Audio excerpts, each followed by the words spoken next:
guys! Today is magluluto tayo ng tripo or tripes. Ito yung regalo lang sa amin ng aming kaibigan. So, galing ito ng Mond. Ayan, M-E-N-D-O-E.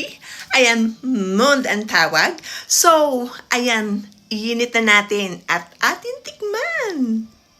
So, ito siya guys. Ayan o. Ayan ang kanyang laman. So, let's go. Ayan, so init lang natin siya. Ayan, may mantika na siyang kasama. Ayan. So, init-init lang. Ayan, tiyak na malambot na siya. Ayan, so makikita nyo, ganito yung itsura niya, guys. Ayan yung tripe. Ayan, binilot siya. Ayan, meron siyang konting tomato sauce. And then, sa loob niya is, meron siyang konting gulay, I think. Okay, pakuloyin lang natin para talagang mainit. At meron nga pala siyang, ayan, yung kanyang carrot. Ayan, ilagay natin. Ayan, medyo halu-haluin natin. Ikot-ikot.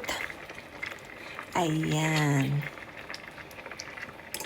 So, pero ito, kung meron kang arthritis, so, is hindi rin siya maganda. So, bihira lang naman ito, guys.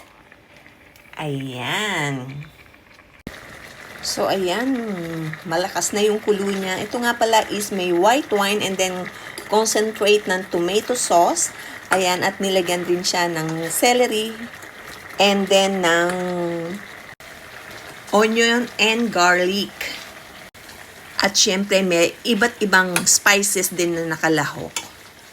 Ayan, ang ating trips. Ayan, medyo tuyuin lang natin yung kanyang sauce para talagang nanunuot, di ba? So, ayan, nag-less na yung kanyang sabaw. So, I think pwede na siya. Ayan, ilagay na natin sa ating bowl. Look really yummy.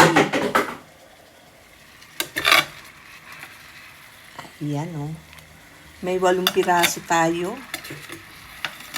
Ayan.